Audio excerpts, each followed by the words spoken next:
नमस्कार, खबरें खेती में आपका स्वागत है। मैं हूं रूपम। आइए एक नजर डालते हैं कृषि समाचार में आज क्या है खास।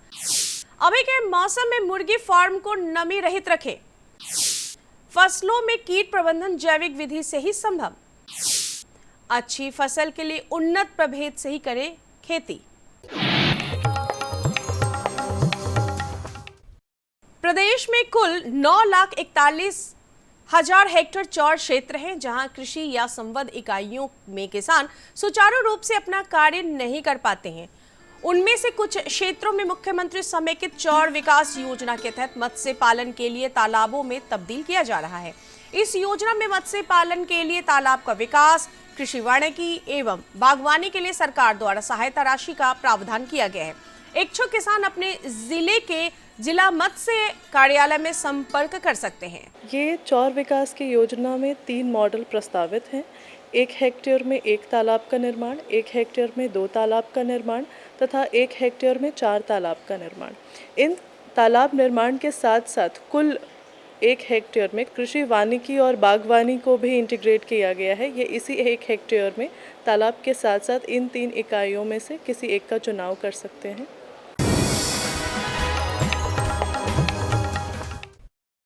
मुर्गी पालन व्यवसाय में अभी के मौसम में मुर्गी फार्म को पूरी तरह नमी रहित रखना बेहद ही जरूरी है, नहीं तो मुर्गियों को कॉक्सिडियोसिस नामक बीमारी का शिकार होना पड़ सकता है। इस बीमारी में मुर्गियों को चूना पैखाना या हरा पैखाना होने लगता है और मुर्गियों की मृत्यु दर काफी बढ़ जाती है। मुर्गी फार्म को नमी रहित रखने के लिए प्रति 200 वर्ग फीट में 5 किलोग्राम चूना का प्रयोग प्रभावकारी साबित होगा। साथ ही मुर्गियों के दाने में कॉक्सिडियोस्टेट जरूर मिलाकर खिलाएं।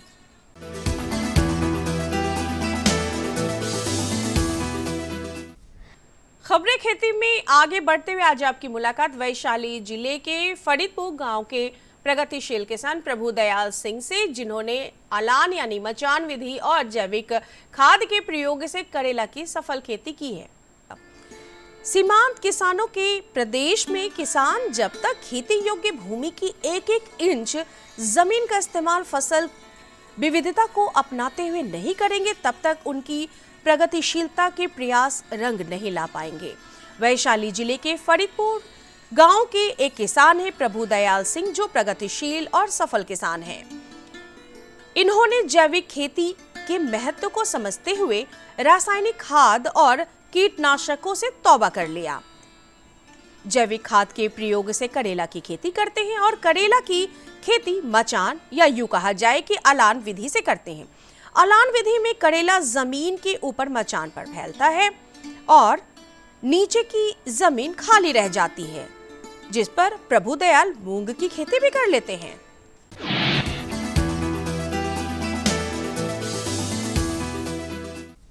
रोटावेटर मिट्टी को भुरभुरी बनाने का एक महत्वपूर्ण कृषि यंत्र है। इसे ट्रैक्टर से जोड़कर चलाया जाता है।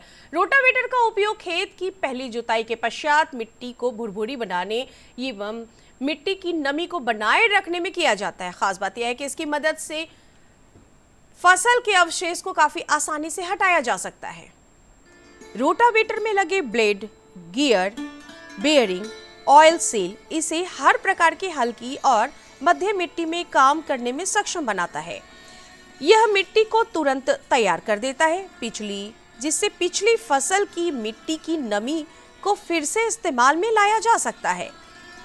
इसके परिणाम स्वरूप मिट्टी उपजाऊ बनती है और फसल बुवाई के लिए उपयुक्त भी काफी बन जाती है।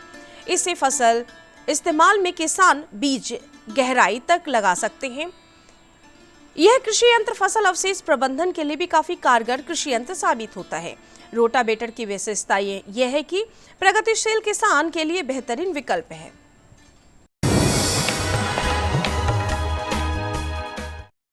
खेती की शुरुआत से ही हमारे किसान भाई कीट और फल मक्खियों के प्रकोप से काफी परेशान हो जाते हैं। फल मक्खियां सब्जियों एवं फलों को सड़ा देते हैं।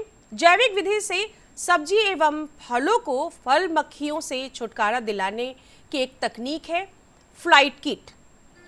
सब्जियों और फलों को नुकसान पहुंचाने वाले कीटों और फल मक्खियों का इतिहास भी उतना ही पुराना है जितना कि फसलों का। इससे उबरने के लिए रासायनिक कीटनाशकों का प्रयोग मिट्टी, पर्यावरण एवं स्वास्थ्य पर भी बुरा प्रभाव डालता है। जैविक विधि से फल मक्खियों से छुटकारा पाने की एक तकनीक है फ्लाइट किट। इस किट में एक टिकिया, जिसे ल्योर कहा जाता है, से मादा मक्खी की महक निकलती है। इसी महक की डोर में बंद कर नर मक्खी इस कीट में स्वतः आकर फंस जाता है। खेतों में लगातार इस कीट के व्यवहार से फल मक्खियों का प्रकोप उस खेत में विशेष में स्वतः ही काफी कम हो जाता है। इस तकनीक से समस्या का समाधान भी और पर्यावरण भी काफी सुरक्षित हो जाता है। भारतीय भोजन में अधिकतर उपयोग की जाने वाली सब्जियों में से एक है बैगन। कृषि वैज्ञानिक स्वर्ण श्यामली, स्वर्ण नीलिमा प्रभेदों को बैगन के उन्नत प्रभेद मानते हैं, इसलिए आप भी इन्हीं किस्मों से बैगन की खेती करें और अच्छी आय प्राप्त करें। आइए एक नजर डालते मंडी के ताजा भाव पर। राजधानी पटना के अनाज मंडियों में आज चावल, गेहूं के ताजा भाव कुछ इस प्रकार स्थिर बने हुए हैं। लोकल गेहूं 3,000 रुपए प्रति क्विंटल, एमपी वाला गेहूं 4300 रुपए प्रति क्विंटल, सोनम चावल 4500 रुपए प्रति क्विंटल, बासमती चावल 10,000 रुपए प्रति क्विंटल। चलते चलते किसान भाइयों, आप देखिए मौसम का मिजाज। मौसम विभाग के मुताबिक अगले 24 घंटे में राज्य के अधिकांश जिलों में बादल छाए रहेंगे और कुछ जगहों पर गरज के साथ वर्षा होने की भी संभावना व्यक्त की गई है। राजधानी पटना सहित प्रदेश भर में अधिकतम तापमान 41 डिग्री सेल्सियस और न्यूनतम तापमान 28 डिग्री सेल्सियस के आसपास बने रहने की संभावना है। 7 से 8 किलोमीटर प्रति घंटे की रफ्तार से हवाएं भी चलेगी। अभी आपने देखा कृषि जगत से जुड़ी तमाम खबरों को खबरें खेती के माध्यम से। नमस्कार, मैं पूनम आप तमाम किसान भाई बहनों का स्वागत करती हूँ आपके अपने कार्यक्रम कृषि दर्शन में। किसान भाइयों, खबरों का सिलसिला यूं ही जारी रहेगा, लेकिन अभी वक्त एक शॉर्ट ब्रेक का, तो आप बने रहे हमारे साथ। हर जोखिम से निकल कर फसल आए, सुरक्षित हो जाए, फसल बीमा से हर किसान अब आत्मनिर्भर हो जाए। अब सूखा पड़े या बाढ़ आ जाए, कोई डर नहीं। अब ओले पड़े या कीट पतंगे फसल खा जाए, कोई फिक्र नहीं। अब कैसी भी आपदा हमारी फसल पे आ जाए, क्षति होने पर हमारे दावों का उचित भुगतान मिलता है, क्योंकि हमने लिया है प्रधानमंत्री फसल बीमा। बुआई से फसल कटाई तक हर जोखिम का दावा, न्यूनतम प्रीमियम पर अधिकतम भुगतान का वादा। योजना से हर साल जुड़ रहे हैं 5 करोड़ से ज्यादा किसान। अब आपकी है बारी। नजदीकी कृषि कार्यालय, सहकारी समिति, बैंक शाखा, अधिकृत बीमा कंपनी या जन सेवा केंद्र में स्वेच्छा से करा सकते हैं पंजीकरण। फसल बीमा पोर्टल या फसल बीमा ऐप द्वारा भी किया जा सकता है पंजीकरण। प्रधानमंत्री फसल बीमा योजना, आपकी फसलों का संपूर्ण सुरक्षा कवच। कृषि एवं किसान कल्याण मंत्रालय, भारत सरकार। प्राकृतिक खेती कैसे कर रहे हैं? बहुत सारे पशुधन को भी पालते हैं और पशुधन को जब पालते हैं तो उनके द्वारा निकला हुआ विष्ठा जो है, उनके द्वारा, जिनको हम लोग गोबर बोलते हैं, ज़्यादातर लोग गाय पालते हैं, उस गोबर को अगर हम लोग प्रॉपर ढंग से अगर हम लोग खेती में इस्तेमाल करें तो हमारी लागत मूल्य, जो आज लागत मूल्य बहुत ज़्यादा हो रही है। ब्रेक के बाद पुनः आपका स्वागत है कार्यक्रम कृषि दर्शन में। किसान भाइयों, आज आपको हम लिए चलते हैं वैशाली जिले के नावडी गांव में, जहां दूरदर्शन के माध्यम से कृषि चौपाल का आयोजन किया गया, जहां हमारे किसान भाइयों ने विशेषज्ञों से मोटे अनाज, पशुपालन और कृषि से संबंधित कई सवाल किए, जिसका सीधा जवाब हमारे विशेषज्ञों ने दिया। तो आइए देखते हैं इस कार्यक्रम के कुछ संपादित अंश। तो पटना से कुछ ही किलोमीटर की दूरी पर हम वैशाली के नामीडीह ग्राम में उपस्थित हैं और जैसा कि आप लोग देख रहे हैं कि बहुत ही सुंदर आम के बगीचे में कृषि दर्शन टीम के साथ नामीडीह ग्राम के वासियों द्वारा चौपाल कार्यक्रम का आयोजन किया गया है। बिल्कुल चौपाल कार्यक्रम का आयोजन, और आपको बताते चले कि कृषि दर्शन की टीम ऐसे ही आपके घरों में, यानी आपके द्वार आकर आपकी समस्याओं का और खासकर कृषि आधारित समस्याओं का समाधान करती है। तो बिल्कुल एक तरफ हमारे एक्सपर्ट बैठे हैं और दूसरी तरफ हमारे जो है किसान भाई बंधु बैठे हैं अपने सवालों के साथ, और इनके सवालों के जवाब देने के लिए, त्वरित जवाब देने के लिए हमारे एक्सपर्ट भी मौजूद हैं। बहुत बहुत स्वागत है आप सभी का, खास किसान भाइयों का भी और हमारे आप सभी एक्सपर्ट का भी। और कृषि दर्शन कार्यक्रम देख रहे हैं आप सभी दर्शकों का मैं रूपम हार्दिक अभिनंदन करती हूँ। तो चलिए अब हम सवालों की ओर लिए चलते हैं आपको, क्योंकि चौपाल का कार्यक्रम है और चौपाल यानी ज्वलंत मुद्दों पर आधारित कृषि आधारित सवालों की शुरुआत हम करने जा रहे हैं।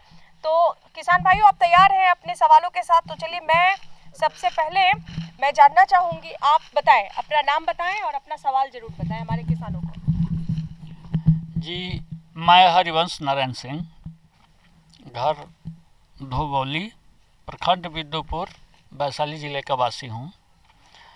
किसानी अपनी जन्मजात पेशा है और आज के परिवेश में किसानी बहुत महंगी हो गई है, खर्चे बहुत आते हैं। तो प्राकृतिक खेती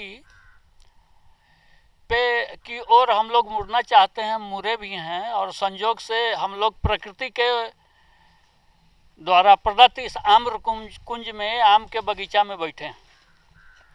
प्राकृतिक खेती कैसे कर रहे हैं, पहली बात है, इस पे परिचर्चा हम इसके विशेषज्ञ से जानना चाहेंगे। प्राकृतिक खेती में हमें अपने जो नेचुरल यानी कि जो जैविक संसाधन है, जैसे हम अगर किसान हैं तो हम लोग बहुत सारे पशुधन को भी पालते हैं, और पशुधन को जब पालते हैं तो उनके द्वारा निकला हुआ विष्ठा जो है, उनके द्वारा, जिनको हम लोग गोबर बोलते हैं, ज़्यादातर लोग गाय पालते हैं, उस गोबर को अगर हम लोग प्रॉपर ढंग से अगर हम लोग खेती में इस्तेमाल करें तो हमारी लागत मूल्य, जो आज लागत मूल्य बहुत ज़्यादा हो रही है, वो लागत मूल्य बहुत ज़्यादा लगे। बहुत सही आंसर आपने दे दिया है। अब हमारे कौन से दूसरे किसान, प्रदीप कुमार जी, आप अपना सवाल लें।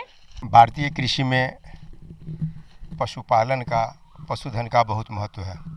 अभी वर्तमान समय में मैं देख रहा हूँ कि आधुनिक किस्म के बहुत से गायें यहाँ हैं।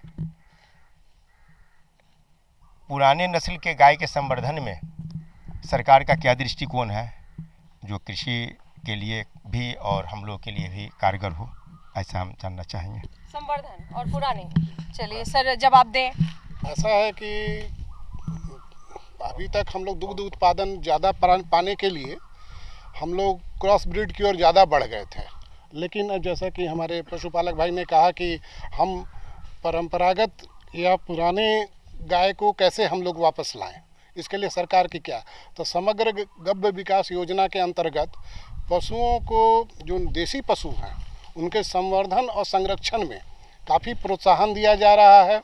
और कृत्रिम गर्भाधान के तहत सभी अस्पतालों में ज़्यादा से ज़्यादा कोशिश किया जा रहा है कि देसी गायों का ही सीमन जो है वो भेजा जाए या रखा जाए, ताकि उनका ज़्यादा संवर्धन हो, दुग्ध का भी उत्पादन अच्छा हो, और हम पूरा मने जो हमारा जो देसी गाय है उसका संरक्षण हो सके। मेरा सवाल है डॉक्टर साहब से कि पशुओं में अठैला रोग आता है, जो अठगोरवा जाता नहीं है बराबर, और दवा लगाने के बाद पुनः फिर आ जाता है, उससे निजात पाने के लिए कुछ हमें बताएं।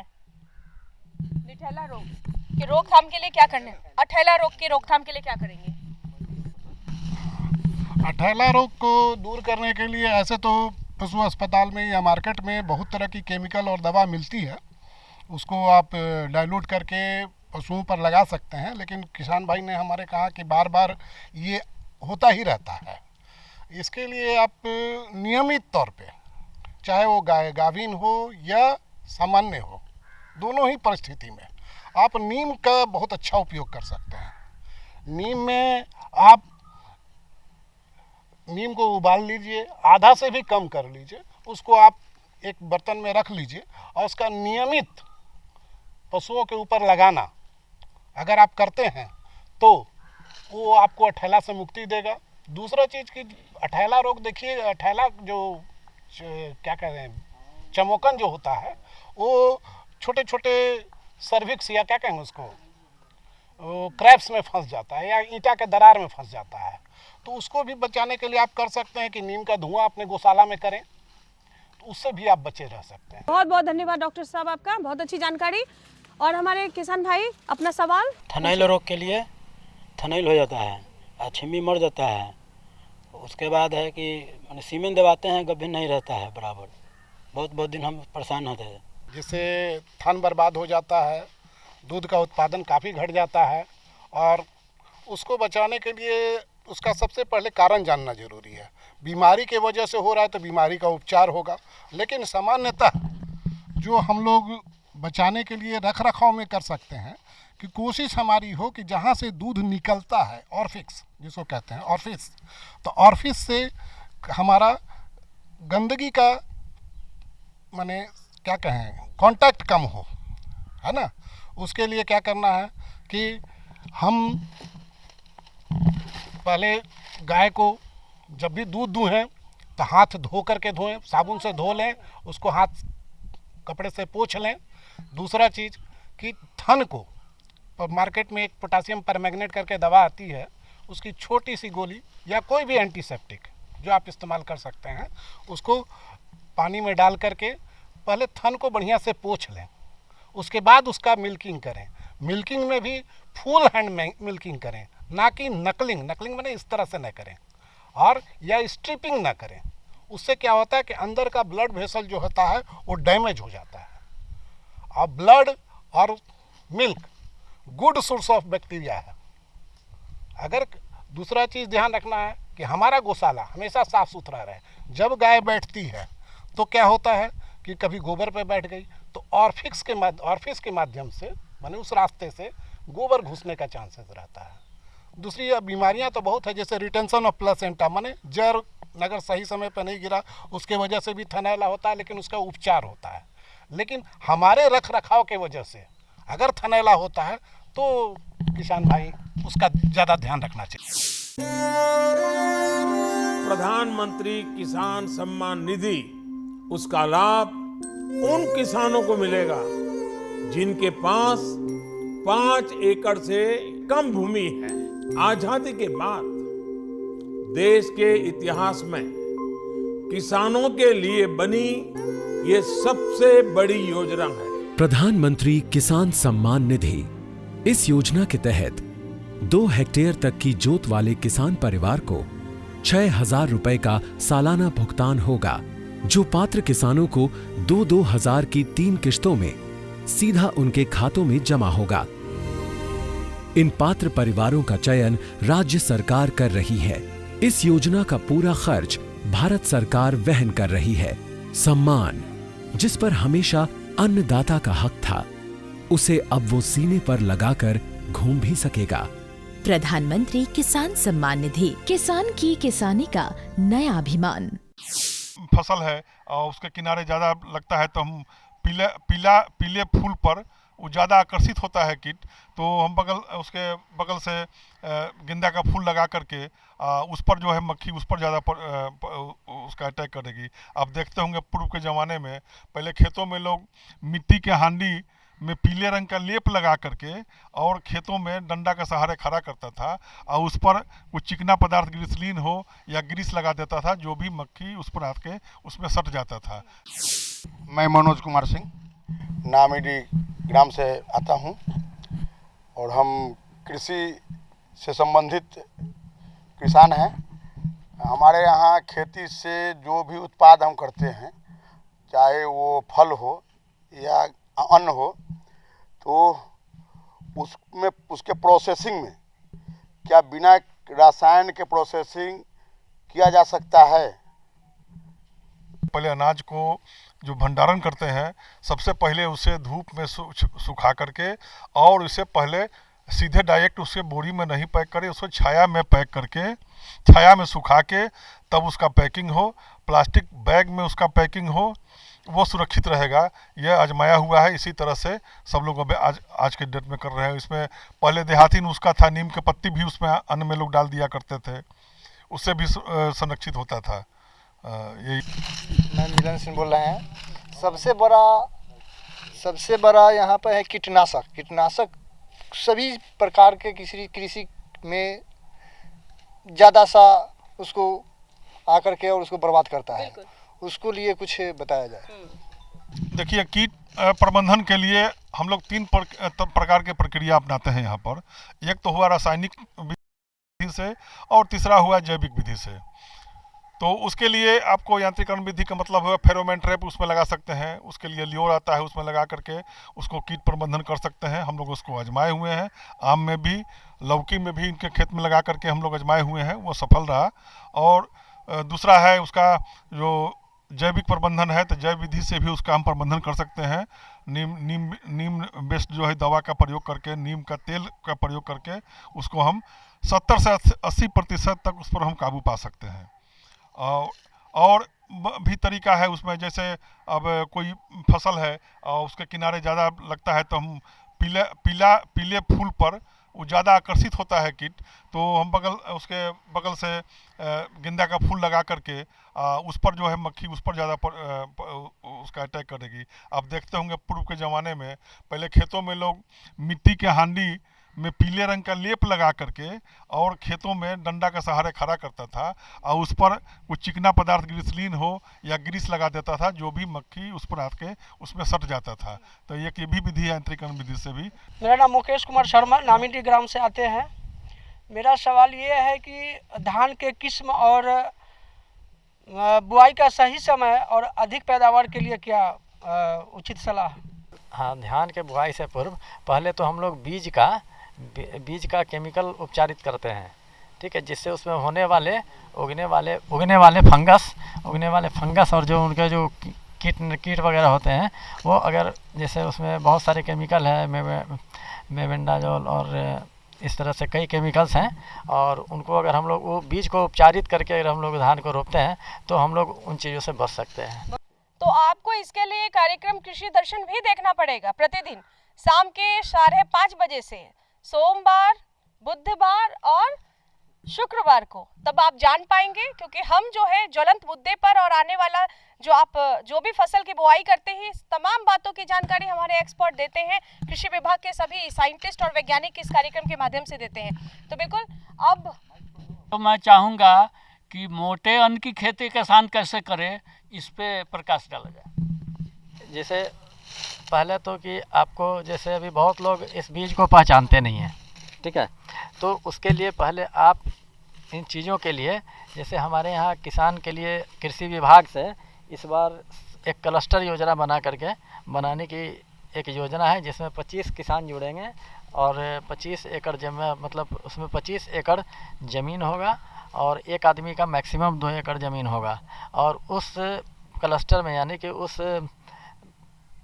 इस व्यवस्था में, और हर किसान भाई उसमें अपना योगदान देंगे, जिनको कि सब्सिडाइज रेट पे बीज सरकार की ओर से मुहैया कराया जाएगा। डॉक्टर साहब को प्रणाम। मैं जानना चाहता हूं कि अभी जो हम लोग जो पशुधन का पालन करते हैं वो सब विदेशी नस्ल के हैं, उनके बछड़े हम लोगों के काम में नहीं आते हैं, केवल बछिया काम में आती है। और देसी नस्ल की गाय, उसका बछड़ा और बछिया दोनों काम में आती है, और दूध की गुणवत्ता में भी बहुत अंतर है। तो सरकार की तरफ से आपने जो कहा कि अभी एक कार्यक्रम है भारत सरकार के गव्य विकास की तरफ से, तो उसकी जानकारी आपसे प्राप्त होगी या जिला से? बहुत ही बेहतरीन सवाल है आपका। उम्मीद है कि हमारे पशु चिकित्सक इसका जवाब दे देंगे।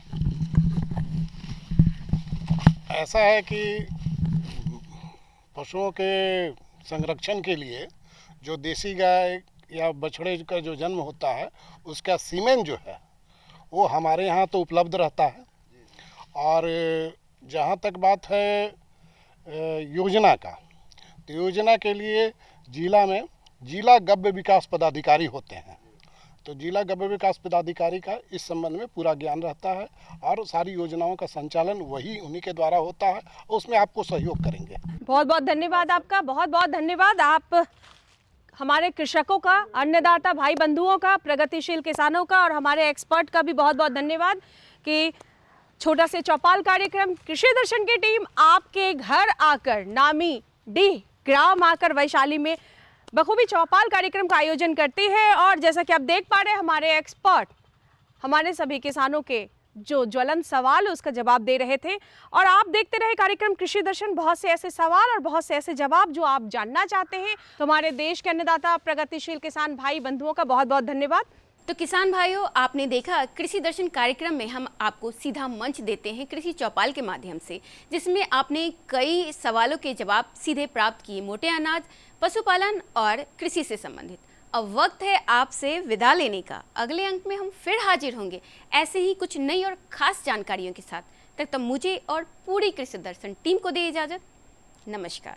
हमारा पता है कृषि दर्शन कमरा नंबर 203 द्वारा केंद्र निदेशक दूरदर्शन केंद्र पटना, फ्रेजर रोड, पटना।